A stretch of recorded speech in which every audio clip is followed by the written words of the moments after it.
आधा ही सफ़ा पढ़ा है मैंने। आपको लंबा सबक नहीं पढ़ाता, मुख्तसर पढ़ाता हूँ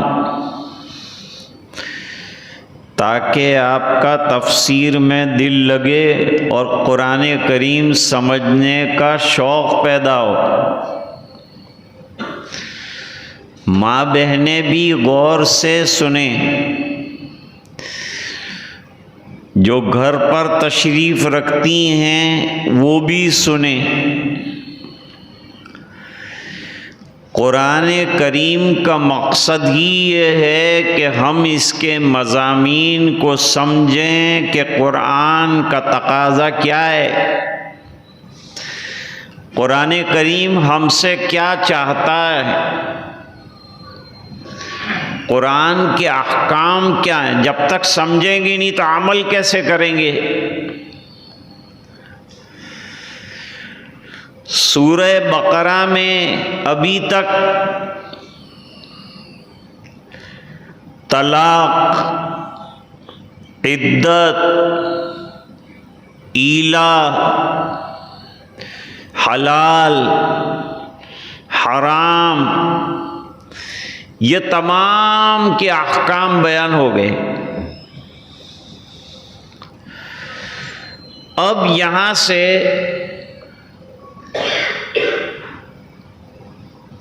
एक बात जहन के अंदर बिठा रहे हैं कि दीन को अगर फरोग देना होगा और दीन की तरक्की अगर मतलूब होगी तो दो काम करने पड़ेंगे।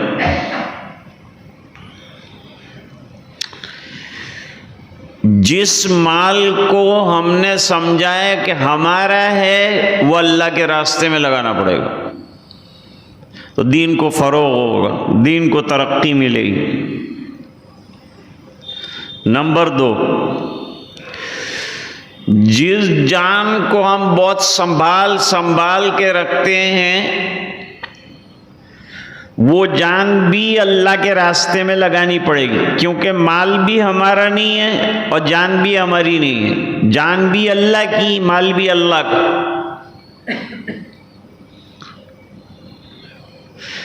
हज़रत मौलाना यूसुफ साहब रहमतुल्लाह अलैह फरमाते थे कि हम लोगों को ये समझाने की कोशिश कर रहे हैं कि जान अल्लाह की दी हुई है, उसको अल्लाह के रास्ते में लगाना है। तो जब ये समझेगा कि अल्लाह की दी हुई चीज है तो लगाना आसान हो जाए। और माल के बारे में ये कच्चा ख्याल है कि हमारा है, ये ख्याल जब निकल जाएगा तो माल दीन के कामों में लगेगा, अच्छे कामों में लगेगा। अब मैंने अभी कहा कि भाई माँ बहनें भी सुने तो शायद कोई समझदार पढ़ी लिखी खातून एतराज कर सकती है। क्या एतराज? एतराज ये हो सकता है कि भाई जिहाद तो औरतों पर है नहीं, फिर हम सुन के क्या करेंगे? तो सुन के मर्दों को रग़बत दिलाना है कि अपना वक़्त अल्लाह के रास्ते में लगाएं, अपनी जान अल्लाह के रास्ते में लगाएं, उसका शौक़ दिलाएं। सहाबियात को तो जिहाद का भी शौक़ था, हमको तो इबादत का भी शौक़ नहीं है, नमाज का भी शौक़ नहीं है। और पैसे निकालने की तो हम बात करते ही नहीं, जेब में तो हाथ डालते ही नहीं। और हमको मर्तबे ऊंचे ऊंचे चाहिए, जन्नतुल फिरदौस हमको चाहिए, लेकिन 10 रुपये वाला जन्नतुल फिरदौस लगाते हैं और जाना चाहते हैं जन्नतुल फिरदौस में।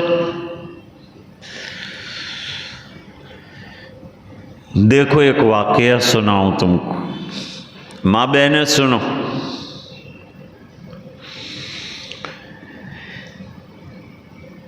हुजूर सल्लल्लाहु अलैहि वसल्लम एक सहाबिया के घर सोए, दोपहर को आराम किया।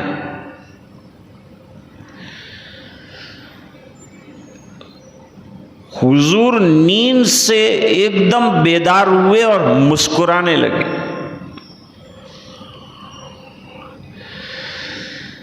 याद रखो कि नबी का जो ख्वाब होता है वो वही होता है।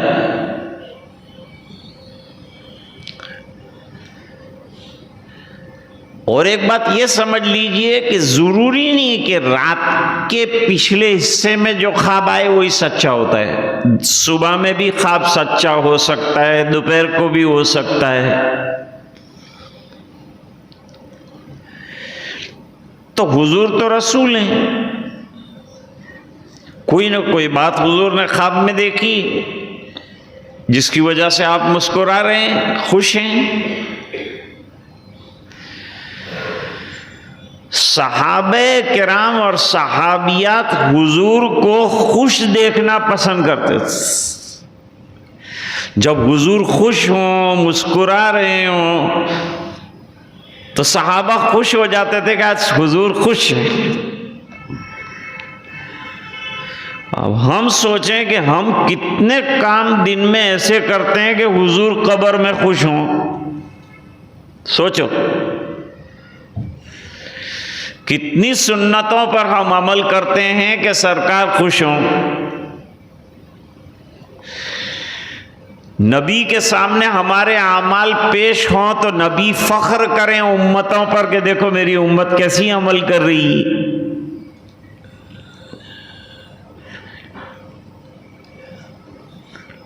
हजरत उमर रदी अल्लाह ताला अन्हो ने एक दिन हुजूर को मुस्कुराते देखा तो फरमाया कि अल्लाह हमेशा आपको मुस्कुराते रखे। हुजूर किस बात पर मुस्कुराए आप?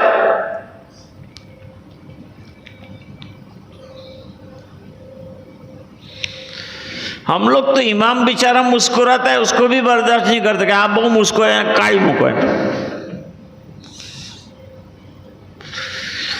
उसको भी निकाल देने इस बात कर।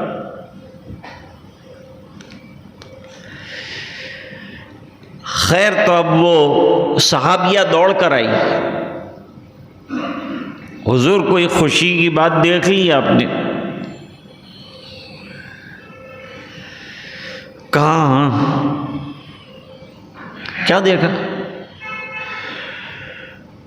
कहा मैंने सहाबे किराम का एक लश्कर देखा जो समंदर के पार जा रहा है जिहाद करने के लिए। और उस जमाने में जब ये बात हो रही है ऐसी स्टीमरें और जहाज नहीं थे, बादबानी कश्तियां थी जो हवा के रहमो करम पर चलती थी।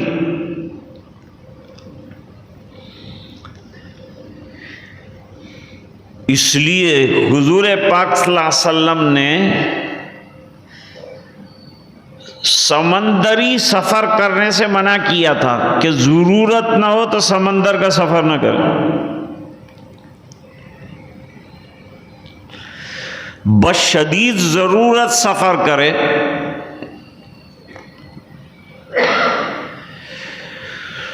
तो मैंने हुजूर फरमाते हैं ऐसा लश्कर देखा जो समंदरों के ऊपर ऐसा बैठा है और चल रहा है जैसे कि तख्त के ऊपर बादशाह बैठे हैं, ऐसा मैंने देखा। और ये जो जिहाद के लिए और क़िताल फी सबीलिल्लाह के लिए समंदरों के पार जाएंगे, मेरी उनके लिए मग़फ़िरत की दुआ है।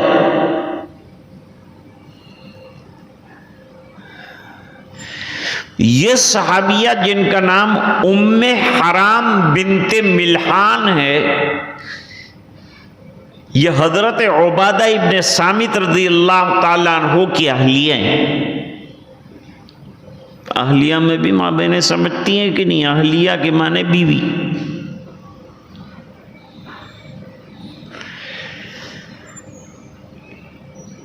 तो अब जिहाद तो औरतों पे है नहीं, लेकिन इन्होंने तमन्ना कर डाली कि हुजूर मेरे लिए दुआ कीजिए, अल्लाह मुझे भी उनमें शामिल फरमा।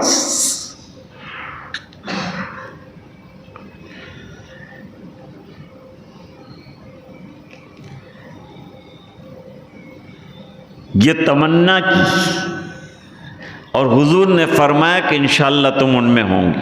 सच्ची तमन्ना करे तो अल्लाह पूरी कर, सच्ची दुआ करे तो अल्लाह पूरी करते हैं। हजरत उमर ने सच्ची तमन्ना और सच्ची दुआ की। क्या कहा?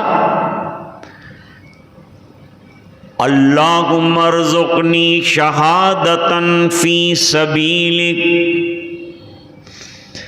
अल्लाह मुझे तेरे रास्ते की मौत है, शहादत वाली मौत है।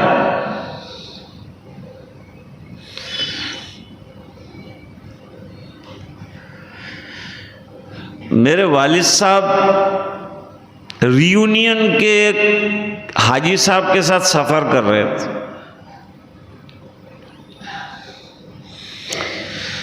पहले ज़माने में कारें भी सब ऐसी होती थी, आजकल तो बहुत लेटेस्ट तरह तरह की सेंसर वाली कैसी कैसी कारें आई। तो वो एक दरवाज़ा हिल रहा था, तो ड्राइवर ने वो हाजी साहब को कहा कि तुम्हारा तरफ ना दरवाज़ा ज़रा बंद करिए, नहीं तो पड़ी जाओ तुम्हें। तो जुमा का दिन था, मेरे वालिद साहब ने कहा गिर जाएंगे तो शहीद हो जाएंगे। कहा मारे शहीद नहीं थो, તમે મોર સાહેબ આવી કાં વાત કરો કે શહીદ થવાની કામ, મારે બહુ કામ કરવાના છે।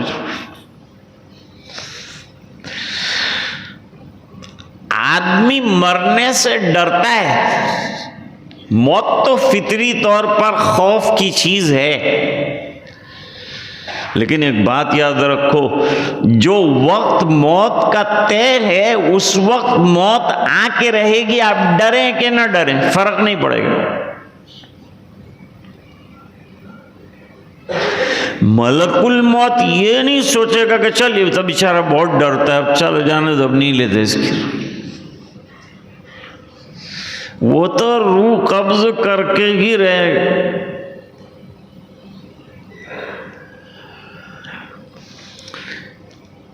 कुल्लु नफ्सिन जायक़तुल मौत हम हर वक्त पढ़ते हैं, लेकिन इसका यकीन नहीं करते। कि मौत एक यकीनी अम्र है। अगर मैदान जिहाद में लिखा है तो वहां मौत आएगी, और अगर मैदान जिहाद में नहीं लिखा है तो जिहाद के अंदर आप दुश्मनों में घुस जाएंगे, वहां भी मौत नहीं आएगी। दो मिसाल दूं आपको। एक सहाबी हैं हजरत खालिद इब्ने वलीद रज़ी अल्लाह अन्हु। उन्होंने बेहद तमन्ना की और दुश्मनों के लश्कर के बीच में घुसे कि मैं शहीद हो जाऊं, शहादत मेरे हिस्से में आ जाए। और कितने बड़े बड़े मारकों के अंदर शामिल हुए, लेकिन शहादत न मिली, शहादत नहीं मिली। बिस्तर पर इंतकाल हुआ। तो फरमाते थे कि मेरे जिस्म का कोई पार्ट ऐसा नहीं है जहां तलवार और तीर के जख्म न हुए हों। फिर भी मैदान कारजार में मौत नहीं आई, क्योंकि वो मौत वहां लिखी नहीं थी। और उलमा ने एक लतीफ नुक्ता लिखा है कि खालिद इब्ने वलीद रज़ी अल्लाह ताला अन्हु को हुजूर ने सैफुम मिन सुयूफिल्लाह का लक़ब दिया था। अल्लाह की तलवारों में से एक तलवार। और भाई, अल्लाह की तलवार न कुंद हो सकती है न टूट सकती। इस बिना पर मैदान के अंदर शहादत न मिली, और तलवार सलामत रही बिस्तर पर, दुनिया से रहलत फरमाई। दूसरे एक साहबी हैं, उन्होंने जितना माल कमाया सब जंगों की गनीमत से कमाया। यहां तक कि बीवी भी मिली तो जंग में से मिली।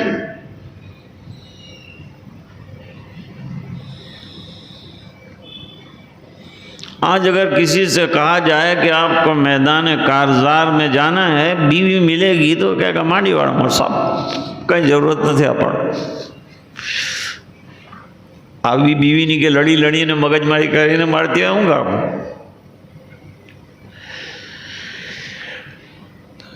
शहजादी मिली तो भी जंग से मिली।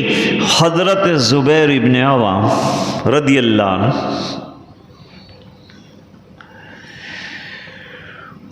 उनको इतने जख्म आए थे, इतने जख्म आए थे कि उनकी खुफिया शर्मगाह पे भी जख्म लग गया था। इतने जख्मी हुए थे, लेकिन मैदान कारजार में मौत नहीं आई। तो कोई अगर यह समझता हो कि मैं मैदान जिहाद में नहीं जाऊंगा तो बच जाऊंगा, गलत है।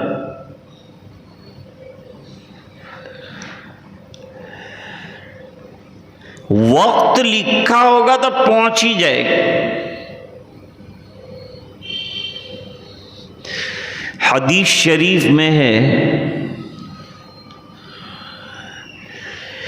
कि हजरत साद इब्ने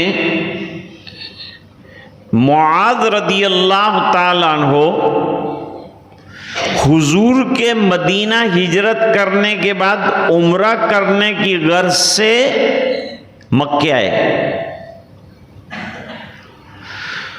और उमैया के घर पे ठहरे।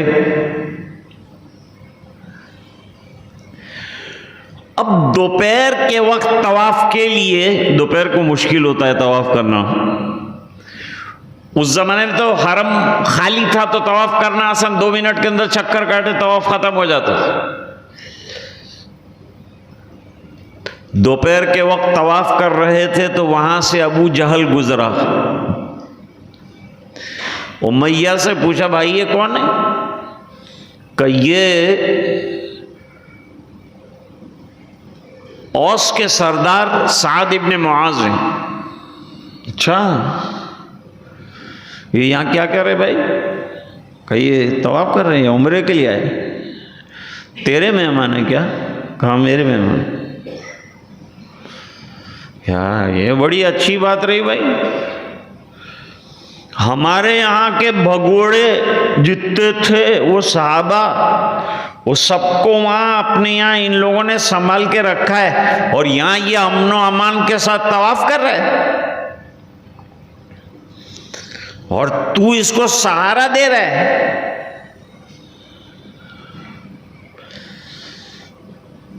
साद इब्न मुआज ने उमैया से पूछा कि ये कौन है, ये जो इतना बोल रहा है ये कौन है? कहा भाई ये तो मक्के का सरदार है, इसको तो कुछ कह नहीं सकते, सबसे बड़ा सरदार है मक्के का ये। तो साद इब्न मुआज ने जरा तुर्की बतुर्की जवाब दिया। ईमान आता है तो फिर डर नहीं रहता, न मौत का डर न दुश्मन का डर, कोई का डर नहीं, अल्लाह का डर हो जाए बस काफी है। सबसे बड़ा अल्लाह का डर, जिसको अल्लाह का डर होगा वो दुनिया में किसी चीज से भी डरता वरता नहीं। तुर्की बतुर्की जवाब दिया तो उमैया ने रोका कि नहीं, बहुत बड़ा सरदार है ये, ऐसा बोलने का नहीं सामने, ऐसा कोई बोलता होगा?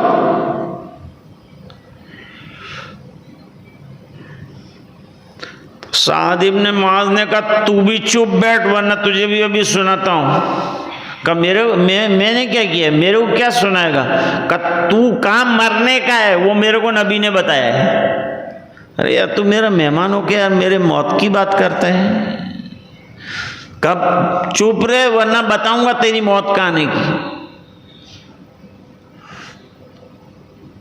हुजूर ने पेशगोई कर दी थी ग़ज़वे बद्र से पहले कि कौन कहां कहां मरेगा। जब बद्र के मैदान में निकले हुजूर लश्कर को ठीक करने के लिए, तो हुजूर ने निशान रखा अपनी लकड़ी से, तलवार से, कहा यहां उमैया मरेगा, यहाँ उबई इब्न खल्ब मरेगा, यहाँ अबू जहल मरेगा, यहाँ वलीद मरेगा, यहाँ उतबा मरेगा, यहाँ तक बताया, और जहां बताया था वहीं मरे हो।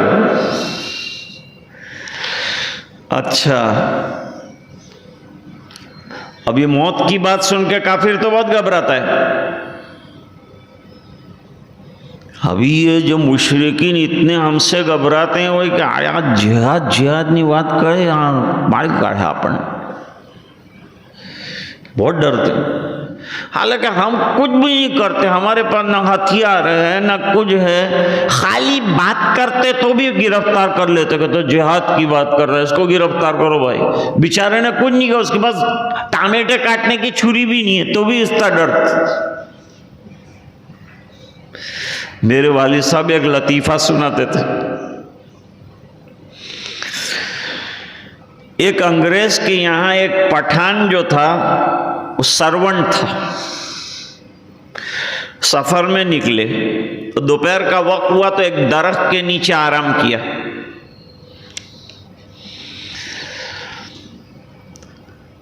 तो वो अंग्रेज ने थोड़ा टाइम पास करने के लिए पठान को छेड़ा। क्योंकि पठान साहब ये इस्लाम के अंदर ये जो जिहाद जिहाद कहते हैं वो क्या है? कहा क्या बोला? जिहाद। पठान साहब उछले, एक डाली ऊपर से तोड़ के नीचे फेंक। कहने मैं तो खाली पूछता हूँ, वो पूछने में मैं तेरे को बताता, दूसरी 4 डालियां और तोड़ डाली। मैंने कहा बस समझ में आ गया, आगे बहुत बतलाने की जरूरत है, खाली नाम में इतना जोश आ रहा है तेरे को, तो खाली नाम लिया उसमें इतना जोश आ रहा है, आगे क्या करेगा?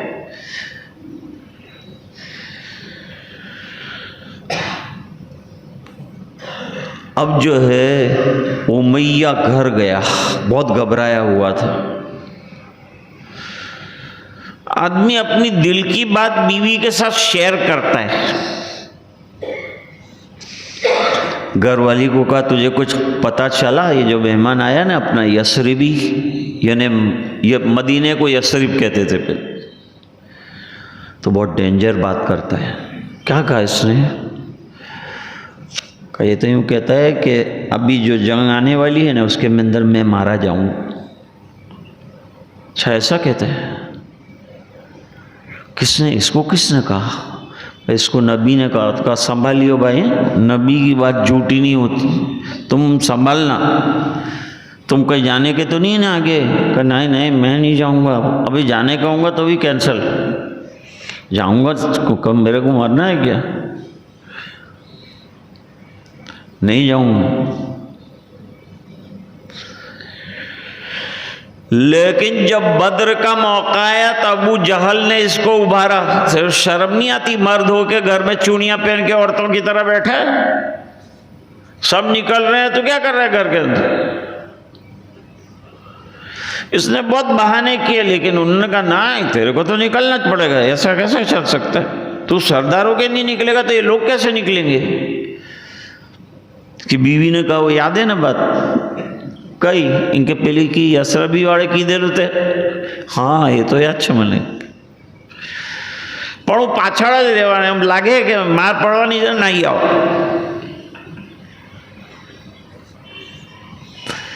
ऐसा लगेगा कि अब मेरे ऊपर बन आई है तो मैं भाग जाऊंगा, बस सीधा घर आ जाऊं। गया मैदान में निकला और बुरी मौत मारा गया। बहुत उसने बचने की कोशिश की लेकिन बच नहीं सका। हुजूर ने पेशगोई फरमाई थी कि बद्र में मारा जाएगा तो मर, तो कितना जिंदगी को बचाने की कोशिश की, लेकिन वक्त आ चुका था तो मरना ही पड़ा। अल्लाह ताला ईमान वालों को तरगीब दे रहे हैं। क्या तरगीब? मौत का खौफ दिल में से निकाल दो। मौत जिस वक्त आना तय है उस वक्त आके रहेगी, तुम कितना भी अपने आप को बचाओ, मौत आई।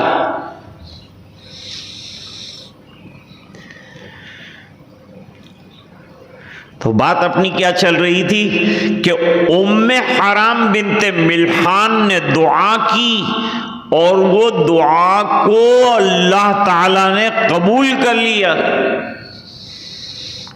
जैसे हजरत उमर की दुआ को कबूल कर लिया और अबुल लुलु फिरोज मजूसी ने खंजर के 6 वार फजर की नमाज में हजरत उमर पर किए, खून खून हो गया और लेट गए हजरत उमर चालू नमाज में।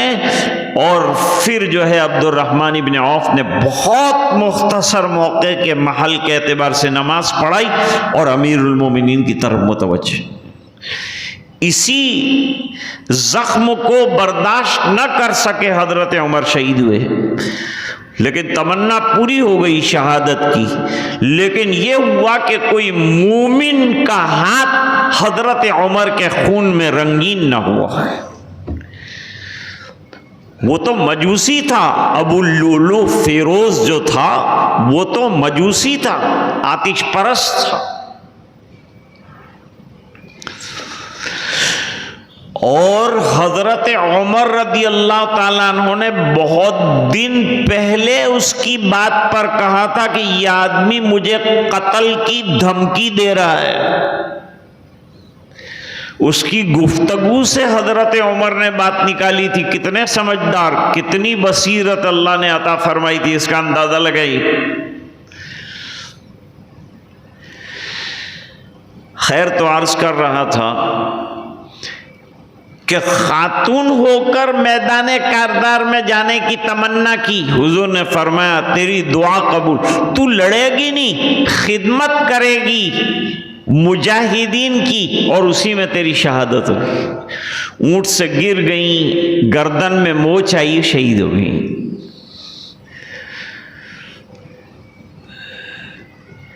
एक और वाकया हदीस शरीफ में बड़ा अजीब आया है, माँ बहनें सुने खास तौर से। माँ बहनों को ऐसा लगता है कि आ तफसीर अंदर हूँ हमने हमजद तो पढ़ती नहीं हूँ आगे ने हूँ हम हमड़ी ने हूँ करवाना। बहुत काम की बात है, बेकार बात एक भी नहीं करता मैं, काम की बात करता हूँ। सुनो, कदर करो। एक सहाबिया हुजूर की खिदमत में आई, सवाल कितना अच्छा किया है वो देखो। सवालात तो सहाबा कभी कर लेते थे, कभी सहाबियात कर लेती थी, लेकिन सहाबा और सहाबियात बहुत काम के सवालात करते, बेकार कोई सवाल, हुजूर को तकलीफ देने वाला कोई सवाल नहीं करते, मालूमाती सवाल करते। तो वो करना चाहिए। आपको भी इजाजत है, आप बैठे हैं यहाँ, कोई बात आपको समझ में ना आए मेरी तफसीर की, आप मुझे सवाल कर सकते हैं। ये मजलिस का हक है कि आप मुझे सवाल करें कि मौलाना ये बात समझ में नहीं है, क्या बताइए आपने। आपको पूरा इख्तियार हासिल। वो खातून हुजूर की खिदमत में आई, उसने जो सवाल किया वो बड़ा अजीब था। उसने कहा जिहाद मर्दों के लिए रखा गया, जिहाद में मर्द जाएंगे, क़िताल फी सबीलिल्लाह मर्द करेंगे, औरतें नहीं करेंगी। तो इतने बड़े सवाब से महरूम होगी। अब ये मर्दों का सवाब कितना, ये घर से निकले, रास्ते में चले, गुबार उड़े घोड़े का, उस पर भी अजर मिले। घोड़े की टापों पर भी अजर मिले, घोड़े को खिलाए तो अजर मिले, वो लीद करे तो अजर मिले, ये अल्लाह के रास्ते में जख्मी हो तो अजर मिले, शहीद हो जाए तो जन्नतुल फिरदौस मिले।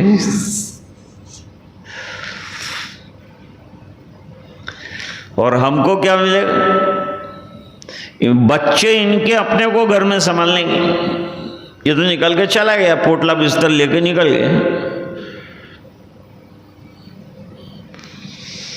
लेकिन बच्चे संभालना, उनकी हिफाजत करना, उनकी तरबियत करना, शौहर के माल की, उसकी इज्जत की हिफाजत करना, उसके घर की हिफाजत करना, उसकी अमानतों की हिफाजत करना, उसके सामान की हिफाजत करना, उसके नामूस की हिफाजत करना, ये तमाम जिम्मेदारियां हम औरतें उठाती है, हमको कुछ मिलता नहीं। जब इतना हम करती हैं तो हमें भी तो कुछ मिलना चाहिए।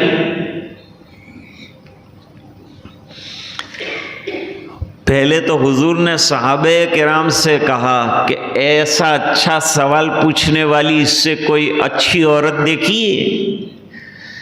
वहां औरतें भी बड़ी बड़ी आलिमाएं थीं। हजरत अबू दरदा रदी अल्लाह ताला अन्हु की 2 बीवियां थी।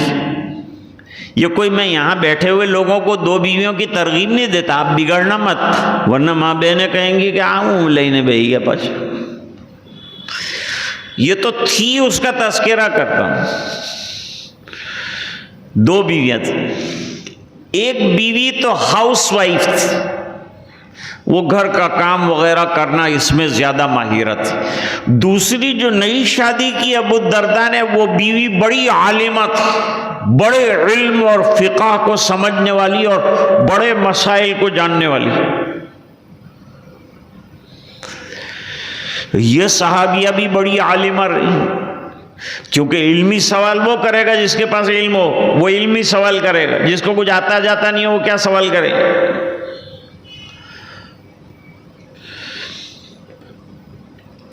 हुजूर ने फरमाया, अब जवाब सुन, तेरा दिल खुश हो जाएगा, अल्लाह के रास्ते में जो जाते हैं उनकी बीवियां खुश हो जाए, ऐसा जवाब दी।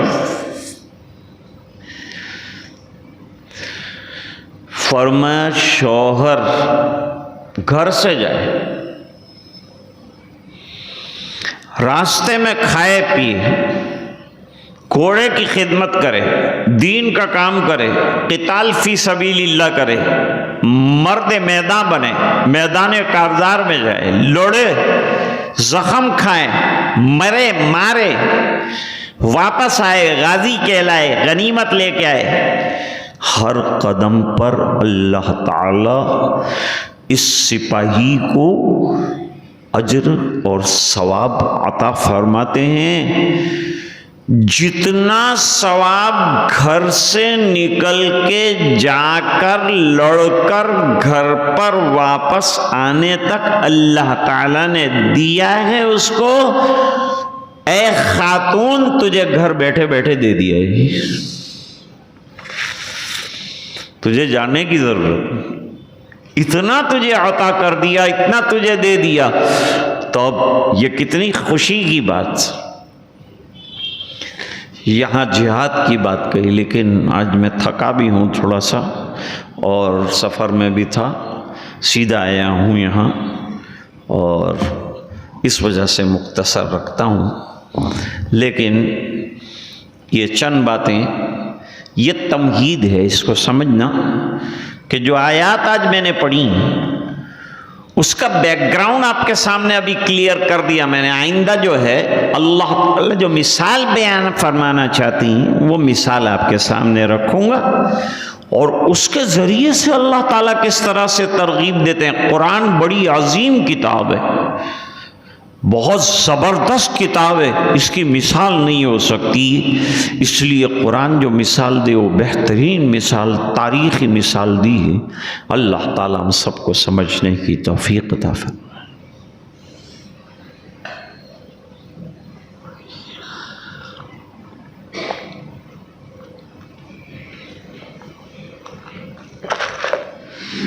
थोड़ी देर जिक्र कर लें। माँ बहनें जो बैठी हैं यहाँ वो भी शामिल हो जाए, जो घर बैठी हैं वो आहिस्ता आहिस्ता कह लें। अभी हाफिज शफीक साहब ने एक बात बताई थी, वो ये थी कि बेफज़लिही ताला वराछा में कुछ न कुछ दीनी एक्टिविटीज़ हमेशा जारी रहती। यहाँ के जवानों को, यहाँ के लोगों को दीन की बड़ी फिक्र है, जिंदा दिली का सबूत देते हैं। बड़ी उम्र की माँ बहनों ने भी कुरान करीम सही पढ़ने का शौक जाहिर किया। 35 ख़वातीन के नाम आए, उनके लिए वक्त तजवीज़ किया गया दोपहर का। और बड़ी उम्र के लोगों ने भी तमन्ना जाहिर की कि हमारा भी कुरान सही हो जाए तो हमारी नमाजें सही हो जाए। इतना कुरान दुरुस्त करना ज़रूरी है जिससे हमारी नमाजें दुरुस्त हो जाएं। आमतन लोग समझते हैं कि इतनी बड़ी उम्र में क्या पढ़ना। 60 साल की उम्र में कोर्ट के अंदर केस होगा तो जाना पड़ेगा कि नहीं? जब वह यूं कहेंगे कि इतनी बड़ी उम्र में क्या जानेंगे, जाएगा बोलेगा कि नहीं? अब लोग क्या कहते हैं कि बुढ़ा तोता क्या पढ़ने का है। बुढ़े तोते के ऊपर केस हो जाए तो कैसा बोलता है? फरमाते हैं कि जैसे जरूरत पड़ने पर हर चीज हमको सीखनी पड़ती।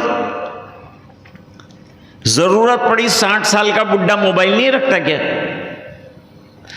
80 साल का बूढ़ा मोबाइल नहीं चलाता क्या? अंग्रेजी नहीं सीखता क्या? पोते के पास अंग्रेजी सीख रहा और नवासे के पास अंग्रेजी की चौपड़ी लेके बैठा। अरे भाई शर्माते नहीं आप? इनके दीन न्याय अपना रेवानु से दुनिया में शर्मावानी में जरूरत, तो कुरान में क्या शर्माना है? एक बात याद रखो, सहाबे किराम ने बड़ी उम्रों के अंदर कुरान सीखा। बड़ी बड़ी उम्रें, ईमान लाए तो कुरान नहीं आता था, तो बड़ी उम्र के अंदर सहाबा ने कुरान सीखा। कुरान सीखना और इल्म सीखना ऐब नहीं है, कितनी भी बड़ी उम्र हो। आज व्हाट्सएप पर खबर आई कि फलस्तीन में 72 साल की एक औरत ने कुरान करीम हिफ्ज किया। तो उम्र नहीं देखी जाए, इल्म सीखने के अंदर शर्माओ मत, वरना इल्म से महरूम रहोगे। किसी के कहने पे मत जाओ कि आप ये उम्र में क्या सीख रहे हैं। बेधड़क इल्म हासिल करो। जब आपको उलमा सिखा रहे हैं, पढ़ा रहे हैं, बड़ा अल्लाह का एहसान है कि आपके पास ऐसे अफराद हैं जो आपको कुरान करीम पढ़ा रहे हैं। तो इतनी बड़ी नेमत से महरूम नहीं होना चाहिए। अच्छी तरह से पढ़िए और वक्त दीजिए। अगर आप 7 दिन पूरे नहीं दे सकते हैं तो कुछ दिन दीजिए। हाफिज शफीक को लिखवाइए कि भाई हम इतने दिन दे सकेंगे, हम इतने दिन दे सकेंगे, कोई हरज की बात नहीं। अल्लाह ताला जज़ा खैर अता फरमाए और आपको कुरान करीम के बेहतरीन इल्म से माला माल फरमाए। तेरे सिवा माबूदे हकीकी कोई नहीं है, कोई नहीं। तेरे सिवा मसजूदे हकीकी कोई नहीं है, कोई नहीं। तेरे सिवा मशहूदे हकीकी कोई नहीं है, कोई नहीं। अब तो रगे बस तादम आखिर विरदे ज़ुबान मेरे ला इलाहा इल्लल्लाह, ला इलाहा इल्लल्लाह, ला इलाहा इल्लल्लाह, ला इलाहा इल्लल्लाह, ला इलाहा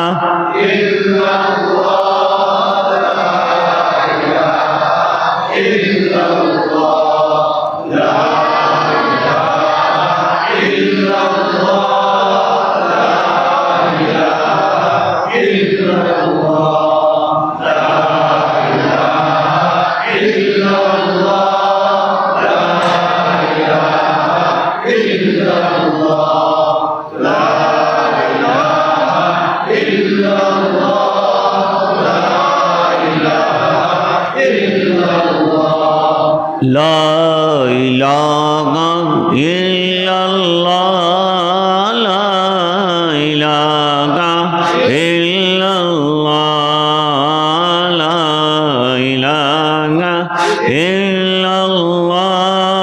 इल्लल्लाह,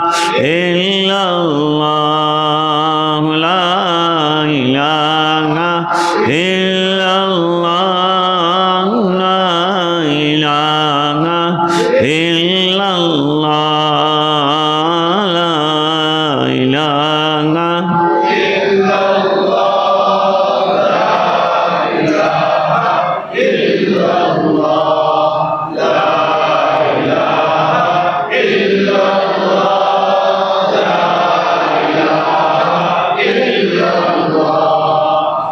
इलाहा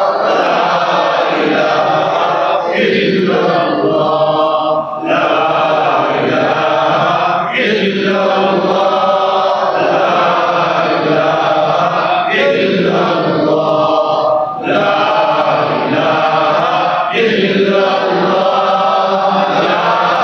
इलाहा इल्लल्लाह, ला इलाहा इल्लल्लाह, ला इलाहा इल्लल्लाह,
मुहम्मदुर रसूलुल्लाह सल्लल्लाहु अलैहि वसल्लम। अल्लाहुम्मा लकल हम्दु कमा अंता अहलु फसल्लि अला मुहम्मदिन कमा हुवा अहलुहु वफ़अल बिना मा अंता अहलुहु इन्नका अंता अहलुत तक़वा व अहलुल मग़फ़िरह रब्बिग़फ़िर वरहम वतजावज़ अम्मा तअलम इन्नका अंतल अअज़्ज़ुल अकरम। आतिना फिद दुनिया हसना व फिल आखिरति हसनतम व क़िना अज़ाबन्नार वअदख़िलनल जन्नत मअल अबरार या अज़ीज़ु या गफ़्फ़ार। अल्लाहुम्मा अफ़्तह लना बिल खैर वत्मिम लना बिल खैर वजअल अवाक़िब उमूरिना बिल खैर बियदिकल खैर इन्नका अला कुल्लि शैइन क़दीर। अल्लाहुम्मा नव्विर क़ुलूबना बिनूरिल क़ुरआन व ज़य्यिन अख़लाक़ना बिनूरिल क़ुरआन वअदख़िलनल जन्नत बिल क़ुरआन वनज्जिना मिनन नार बिल क़ुरआन। ऐ अल्लाह हमारे गुनाहों को माफ़ फरमा, कोताहियों से दरगुज़र फरमा, अपना फ़ज़ल और करम शामिल हाल फरमा। ऐ अल्लाह हमें कुरान करीम का फ़हम नसीब फरमा, इसको समझना नसीब फरमा, इसकी सही तिलावत करना नसीब फरमा, इस पर मेहनत करना नसीब फरमा, इसको सीखना नसीब फरमा, इस पर अमल करना नसीब फरमा, इसके एक एक हर्फ का एहतराम अता फरमा। ऐ अल्लाह हमें दीन की फ़हम नसीब फरमा, दीन की समझ अता फरमा, अमाल सालिहा की तौफ़ीक़ अता फरमा, गुनाहों से हिफाजत फरमा। ऐ अल्लाह नेकियों की तौफ़ीक़ अता फरमा, सुन्नतों पर अमल का ज़ौक़ शौक़ अता फरमा। ऐ इलाहुल आलमीन अपनी रज़ा वाली ज़िंदगी गुजारने की तौफ़ीक़ अता फरमा। ऐ इलाहुल आलमीन जो बीमार हैं उन्हें शिफा अता फरमा, जो परेशान हैं उनकी परेशानियां दूर फरमा, जो उलझनों में गिरफ्तार हैं उनकी उलझनें दूर फरमा, जिनके कारोबार ठप हैं बरकतें अता फरमा। अल्लाह घरों में जो परेशानियां हैं उनको दूर फरमा, हर किस्म की आफात अर्दी समावी बलियात से अल्लाह पूरी उम्मत की हिफाजत फरमा। अल्लाह मजलूमों की मदद फरमा। अल्लाह जालिमों को अगर हिदायत मंजूर है तो अता फरमा, वरना उनकी सरकोबी फरमा और अल्लाह बर्बाद और ख़त्म फरमा।